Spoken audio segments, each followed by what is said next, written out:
Salut à tous, c'est Nozman. Est-ce que vous connaissez l'histoire de cette île radioactive? Vraiment, ce lieu est incroyable, un peu flippant et surtout rempli d'histoire. Un lieu dont on n'entend pas trop parler et qui est pourtant bien sur notre planète et qui témoigne aussi de notre histoire. Ça nous permettra aussi de parler un petit peu d'énergie, de comment ça fonctionne et des problèmes que ça peut poser de temps en temps. Ok, découvrons ensemble l'histoire de cette île radioactive, direction l'atoll d'Enewetak.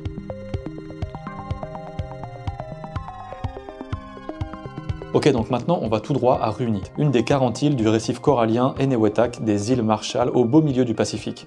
Donc vous voyez un petit peu les atolls, c'est ces espèces de petits morceaux de terre où il y a des espèces de bancs de sable, etc. Parfois avec de la végétation qui pop au-dessus de la mer, vraiment c'est en plein milieu des océans. Et bien il y en a un en plein milieu du Pacifique qui est totalement radioactif. Donc les atolls, dans un premier temps, quand on pense à ça, on se dit voilà vraiment c'est tranquille, soleil, palmier, île paradisiaque, du sable blanc, de l'eau azur, enfin bref, la totale. Au niveau des îles Marshall, de manière globale, si vous allez là-bas, vous risquez d'être servi, ça devrait être pas mal. Mais il y en a une, faut peut-être l'éviter. Il y en a une parmi tous ces atolls qui possède sur sa surface une mystérieuse structure en forme de dôme. Un truc gigantesque, du béton, vraiment un rond de béton, c'est visible depuis Google Maps, c'est énorme, ça a l'air tout plat, c'est au beau milieu de l'océan, mais qu'est-ce que c'est que ce truc ? Ce dôme, il a été construit à l'extrémité de l'île, dans les années 70, un dôme de béton qui recouvre un maximum de déchets radioactifs issus de nombreux tests américains de la bombe atomique. Tout simplement. À cette époque, l'humanité aimait bien tester l'effet des bombes atomiques, et donc quoi de mieux qu'une zone vraiment perdue au milieu de nulle part pour essayer de lancer des bombes qui généraient des énormes champignons atomiques. Vraiment les petites îles paradisiaques, là tout ça, voilà, on va balancer ça là-bas, il y aura aucun problème. Bon bah... un peu quand même. Cet atoll perdu au milieu de nulle part, c'est un petit peu comme une espèce de décharge radioactive, et c'est d'elle dont on va parler aujourd'hui. Ok, revenons un petit peu en arrière, nous sommes le 5 mai 1958. On est sur l'île Runit de l'atoll Enewetak des îles Marshall. Et ce jour-là, une bombe très dangereuse, baptisée Cactus, vient d'exploser. Une bombe d'une puissance de 18 kilotonnes. Alors a priori, elle laisse derrière elle le souvenir d'une déflagration plutôt petite, enfin ça par rapport aux 66 autres essais nucléaires qui ont été menés en fait dans cette zone entre 1946 et 1958.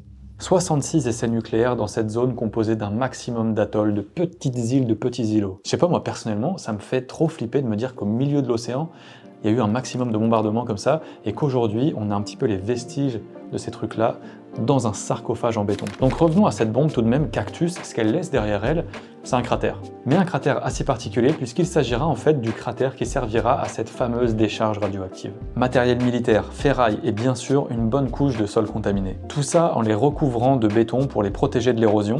Du coup, ce qu'ils ont mis dans ce cratère, c'est carrément les déchets d'une dizaine d'essais nucléaires ainsi que d'une douzaine d'armes biologiques. C'est donc en 1979 qu'est né ce fameux dôme qui fait 114 mètres de diamètre et 7,4 mètres de haut. Et donc jusqu'à aujourd'hui, en 2023, les 100 000 mètres cubes de matière radioactive qui ont été déversés là-dedans n'ont pas bougé. Et en même temps, avec des substances telles que le plutonium-239 qui a une demi-vie de 24 000 ans, bah tu te dis que c'est peut-être mieux que ce soit là-dedans plutôt qu'ailleurs. Et c'est normal que ça n'ait pas bougé, quoi. 24 000 ans, voilà, il y a le temps de voir venir. Donc c'est un dôme qui contient un maximum de déchets radioactifs et autres trucs de fou en tout genre, mais bon, pour les amener là-dedans, on s'imagine bien qu'il y a dû avoir une grosse opération de nettoyage, il a fallu les mettre dedans. Et bien cette opération a été faite par 4000 militaires américains, une opération de nettoyage qui devait être aussi économique que temporaire. Et quand on voit qu'aujourd'hui, après 40 ans d'exposition aux éléments, eh bien il y a des petites fissures, voilà, qui sont induites par l'âge du béton tout simplement. Est-ce qu'on doit flipper ?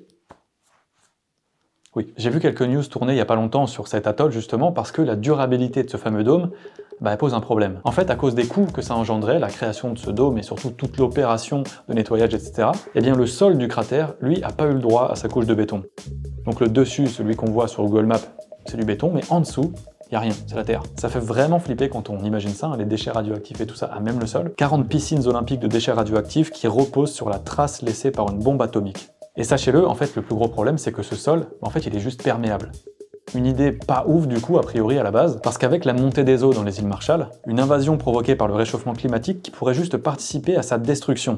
Mais bon, des dégâts autres que la montée des eaux, eh bien ce dôme et cette île, ils en ont déjà subi par le passé. Parce que ok, reprenons déjà juste sur les bombes atomiques. Les États-Unis étaient pas hyper contents que les Russes travaillent sur leur propre modèle, du coup ils en avaient à tester, pas mal, ils avaient du stock. Un an après que Little Boy et Fat Man aient ravagé les villes d'Hiroshima et de Nagasaki au Japon, eh bien Able, en 1946, devenait la première bombe à s'écraser dans l'atoll de Bikini. L'atoll de Bikini, c'est celui qui est représenté dans Bob l'éponge, par exemple. Donc première bombe à s'écraser dans ces atolls. 6 ans après, c'est au tour d'Ivy Mike, et là c'est donc la première bombe à hydrogène de l'histoire, et son site d'atterrissage à cette bombe, c'est bel et bien Enewetak. Une explosion qui a été suivie d'un maximum d'autres explosions, mais surtout une une en particulier, celle de Castle Bravo en 1954 sur l'atoll de Bikini. Elle était particulière celle-là parce qu'elle était juste 1000 fois plus puissante que celle qui a détruit la ville d'Hiroshima. Et ça veut dire que si vous la lâchiez sur Washington par exemple, eh bien en 3 jours, c'est pas moins de 90% de la population de Columbia, Philadelphie, Baltimore et New York qui auraient des chances de disparaître. Sauf que vous le savez, du coup, c'est pas aux États-Unis que ces bombes ont été testées, non, c'était sur les îles Marshall. À savoir donc l'atoll de Bikini et Enewetak qui a eu le droit, lui, à 43 explosions. Donc si on devait comprendre pourquoi ils ont choisi ce spot, en fait c'est un terrain qu'ils ont choisi parce que c'était loin en fait, c'était loin d'eux. Vraiment, ils ont littéralement dit « Nous avons pris une douzaine de cartes et nous avons commencé à chercher des sites éloignés. » Mais le truc c'est qu'il y a quelque chose qui n'est pas aussi visible que les cratères laissés par ces bombes, c'est bel et bien les retombées radioactives que les Américains préféraient un petit peu oublier. Surtout que d'après un rapport du département de l'énergie américain sorti en 2020, eh bien en fait il y en aurait encore un max dans ces environnements-là. Ok, donc au niveau des informations récoltées dans ce rapport, qu'est-ce qu'on a? Donc parmi les radionucléides encore recensés là-bas par ceux qui ont lancé les bombes sur les îles Marshall, on a le plutonium-239 ou encore le césium-137. Et si je vous ai déjà parlé un petit peu de la demi-vie du plutonium-239, j'ai aussi oublié de préciser un truc, c'est qu'il est très doué pour raccourcir la vôtre de durée de vie.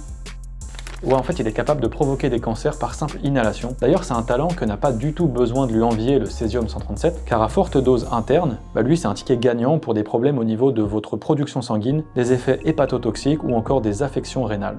Ouais, toujours plus, vraiment. En fait, lorsque l'on est confronté à la radioactivité, le risque c'est que le rayonnement altère la molécule d'ADN, ou pire même à forte dose qu'il entraîne carrément la mort de vos cellules. Ça, c'est donc un prix qui peut varier en fonction de la dose que vous avez prise, du type de radionucléide, des modalités d'exposition ou encore du tissu atteint. Et un prix parfois fatal que certains habitants des îles Marshall ont déjà payé. Et ça, même si les habitants de Bikini ou de Enewetak avaient été gentiment déplacés vers un autre atoll, des atolls moins exposés au début des essais.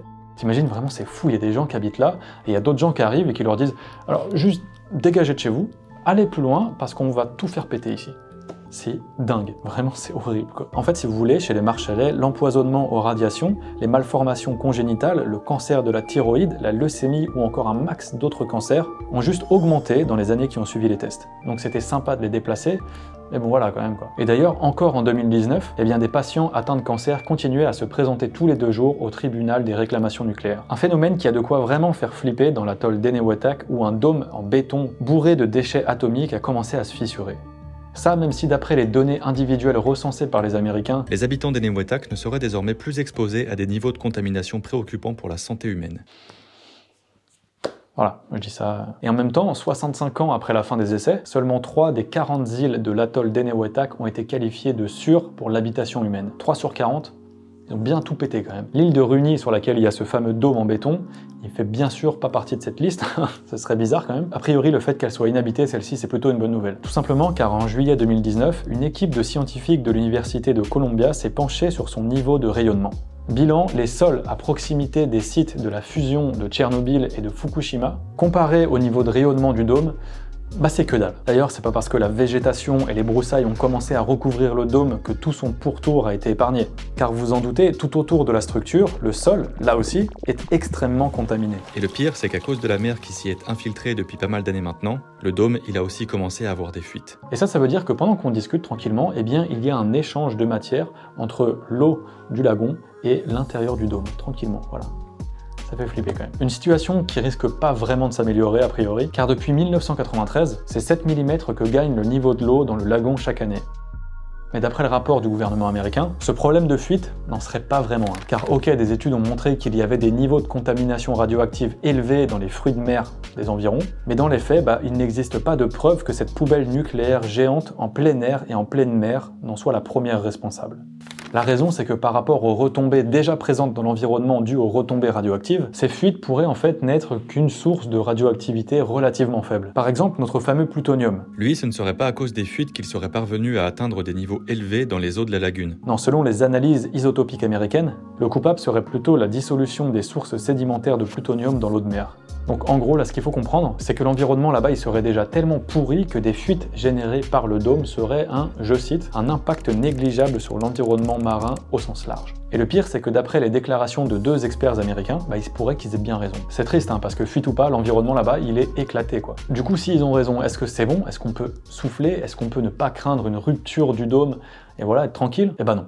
En fait, cette source de radioactivité sous le dôme, elle a des chances d'augmenter. D'ici 2030, soit dans 7 ans, le niveau de la mer pourrait être déjà 3 à 16 cm plus élevé qu'aujourd'hui. Et à ce stade, le risque en fait, c'est que le nombre de tempêtes et d'inondations côtières augmente un max. Une météo pas ouf qui pourrait impacter l'hydrologie locale. Résultat, les flux d'eau souterrains contaminés pourraient grimper en flèche. Un combo qui pourrait donc augmenter la quantité d'eau échangée entre les matériaux radioactifs et le lagon. Et dans ces conditions d'ailleurs, c'est pas garanti que les matières radioactives restent bien tranquillement à l'intérieur du dôme. Car à cause des fissures, on ignore désormais quelle pourrait être la résistance de la structure face à une onde de tempête. Un typhon un peu balèze ou tout autre événement cataclysmique, tu vois. Un problème qui pourrait donc encore s'aggraver avec les années. En fait, le dôme, il pourrait finir totalement submergé en 2100 par exemple. Et évidemment, le plutonium 239 dans l'océan, c'est pas tellement une bonne idée. Et pas forcément que pour les habitants des îles Marshall, qui ont d'ailleurs surnommé ce dôme le tombeau. Ok, j'espère vraiment que cette vidéo, que cette histoire de ce tombeau, de ce dôme vous a plu. Vraiment, je la trouve incroyable. Elle est vraiment flippante, mais comme je le disais, ça fait partie de notre histoire. Et je pense que c'est important de la raconter parce que personnellement, je connaissais pas trop l'histoire de ce dôme. J'avais déjà vu des photos, mais je trouve ça fou, quoi. Qu'est-ce que vous en pensez? N'hésitez pas à me le dire dans les commentaires. Je tiens à remercier Laura Verdier, spécialiste de la pollution des sols, pour son aide précieuse durant l'écriture de cette vidéo. Merci beaucoup. Encore une fois, n'hésitez pas à mettre le petit pouce en l'air, à partager, enfin bref, vous connaissez, vous pouvez vous abonner pour ne jamais rien louper, et quant à moi, je vous dis à très bientôt, à la prochaine, car la science n'attend pas. Salut!